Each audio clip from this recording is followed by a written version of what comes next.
Hello, welcome to Tuesday's morning show with me, Martin King. And with me, Sybil Mulcahy. Coming up on today's show, he spent 10 years as a builder in Dublin until he downed tools and joined the fight to topple Libyan dictator Colonel Gaddafi. We, in conjunction with other groups, have moved forward about 4 or 5 kilometres. They're now getting closer towards Tripoli. We're still a bit away, but we're moving forward. But our first guest this morning is a Dublin man who worked as a builder for 10 years before downing tools and taking a different career path. Housam Najjair was deeply disturbed by images of abuse and violence against innocent people in war-torn Libya and decided he had to take action. He travelled to Tripoli himself, where he played a key role in the effort to bring down the dictator, Colonel Gaddafi. I can't see it taking too long. A couple of days, maybe a week at the most. It depends on how much of the pockets of resistance we have afterwards. Whether the regime collapses in total, or whether we come across pockets of the regime in the aftermath, even after Gaddafi. Housam Najjair, you're very welcome to the morning show couch. Thank you. Watching that video there, were you the only one out in Tripoli with an Irish accent amongst the rebels? Yeah, I think with the strong Dublin accent, even some of the journalists were jumping back saying, wow, such a brogue Dublin accent. Yeah. There were a few that had travelled over, but I think born and reared here, I was one of the rare few that had. Yeah. And what's the connection then with Libya?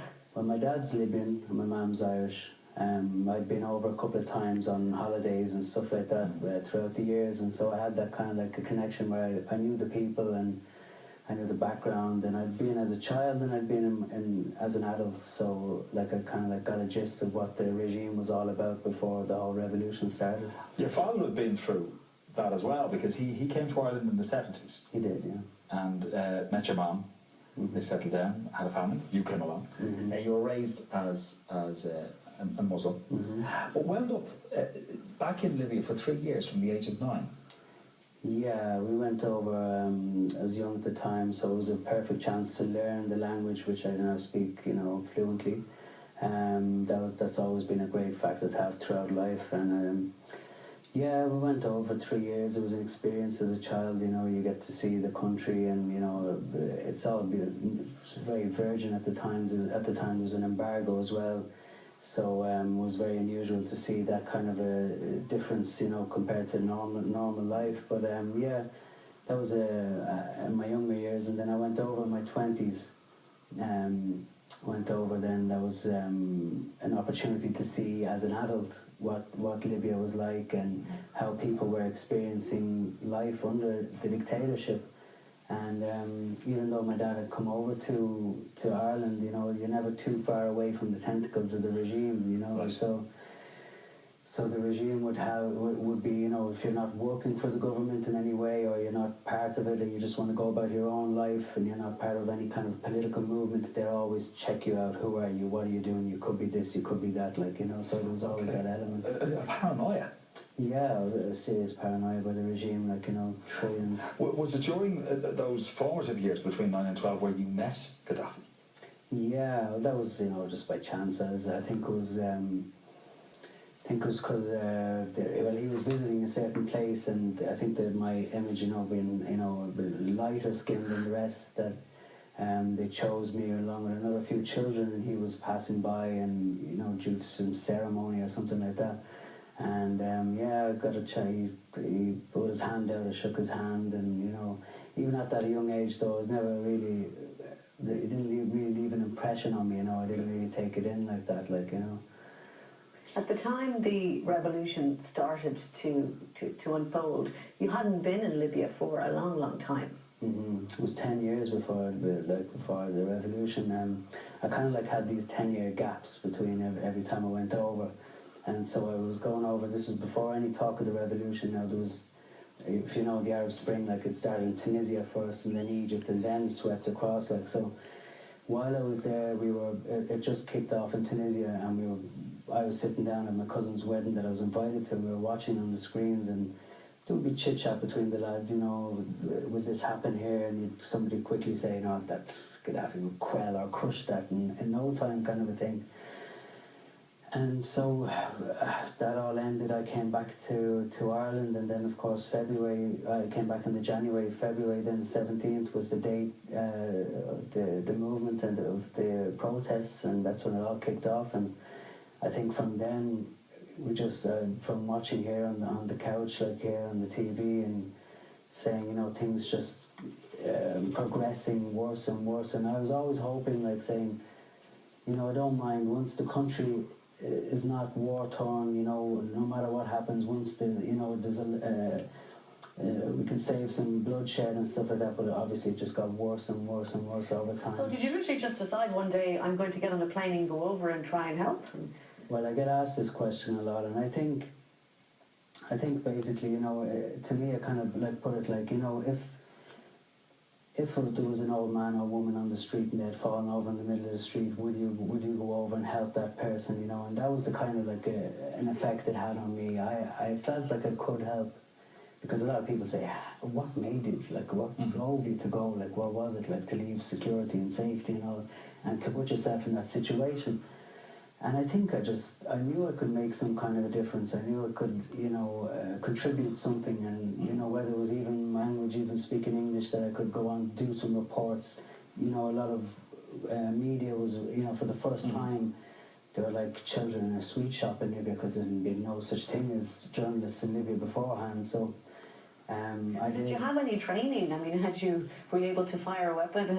No, I'd never had any training of any sort, but I think, you know, when it's your life that's at risk, you learn pretty quick. You know, people say you learn quick, you know, you pick up that quick or you pick up this quick, but when it's your life involved as well in it, you're going to pick that up very quick. And I think apart from bravery and I think there's a certain amount of intelligence you need to be on the battlefield, and practicality. Like, you need to be good with your hands and not put yourself in situations where you could be. When you told your family that you were going to Libya and why you were going to Libya, what was their reaction?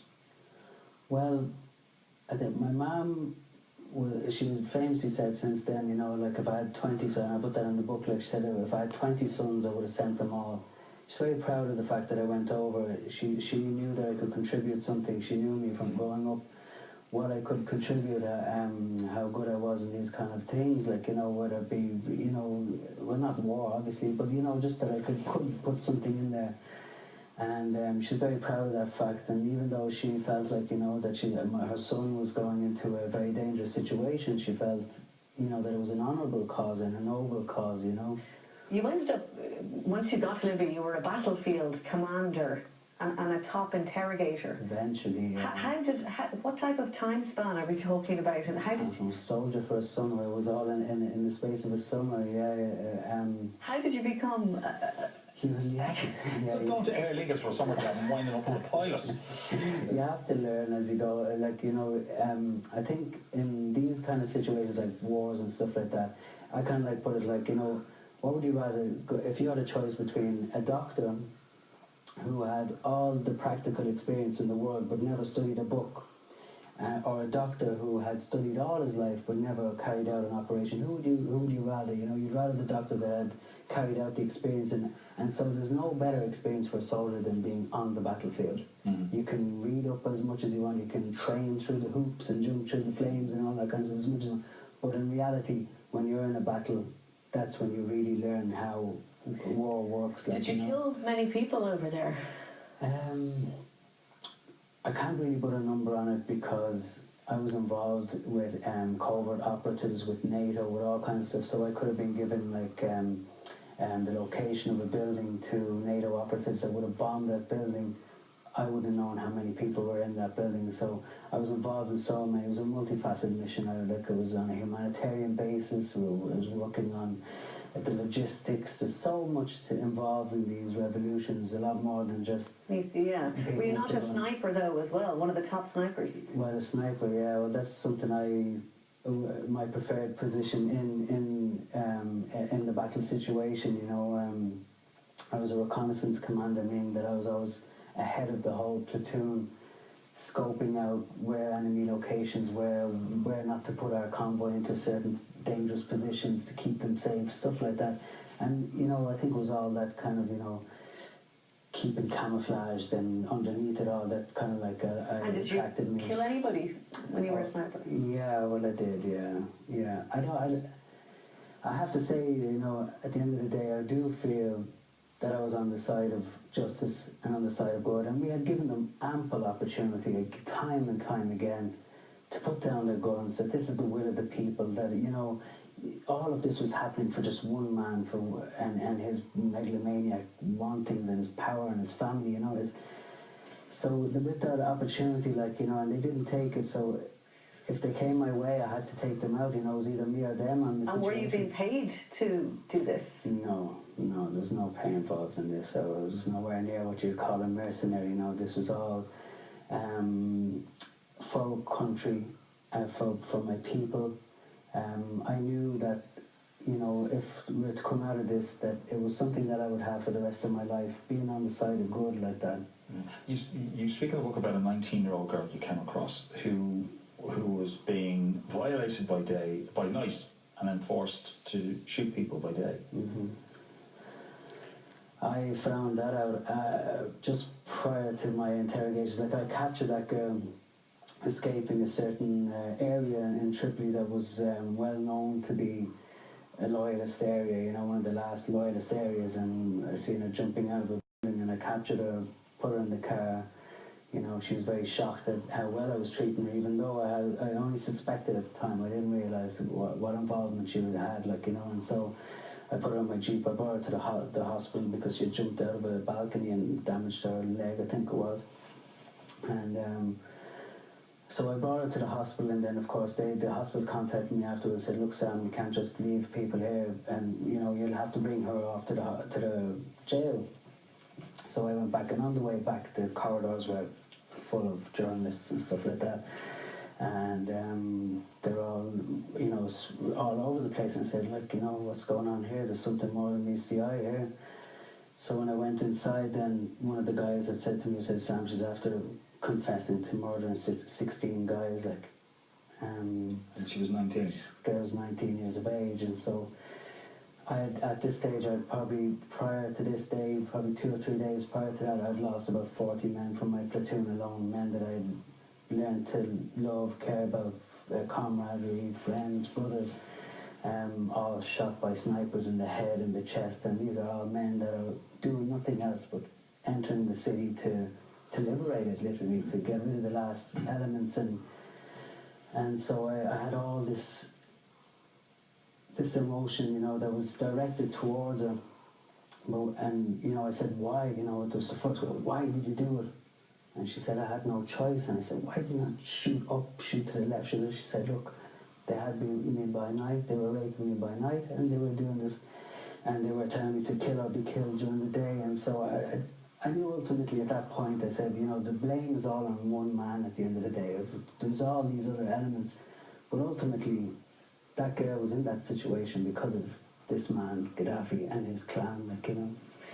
Were you there at the end when he was killed at the end? No, I was there probably about an hour and a half later. It was probably the quickest time. I booked a ticket and travelled. I was back in Dublin. I got the phone call. You see, what happened was I was in Tripoli, and I had journalists come up to me and saying stuff like, you know, "How are you feeling? Are you okay?" And I said, "Yeah, I'm fine, but it's after the war," like, you know, they're asking, but I was saying it's, you know, having to this interrogation period and capturing these guys, and, you know, having to arrest somebody that you knew had burned 7 people alive, or that had raped the whole family, to actually lay hands, to talk, to speak to them, let alone to look at them, like, you know. And so I just had to get away for a while, came back here, and then I got the phone call one day, "Look, Gaddafi's after being captured," and, you know, I booked a ticket within half an hour, and I was over there again, you know. I think, you know, it was, people say, you know, is the way he was captured and killed, is that the right way to go about things? And it's hard for people to understand, but you must understand that there's a cult over there. It's like a cult following for this regime, and for him especially, and his family. And if he was still alive till now, there would be people, followers, still there supporting in the background, either causing trouble, probably bombing, probably all kinds of stuff. So I think it's good riddance, you know, to be honest with you, you know. Well, it's all in the book, Soldier for a Summer. Housam Najjair, many thanks for coming on the show this morning. Thank you very much for having me. Coming up after the break, 2 Ireland.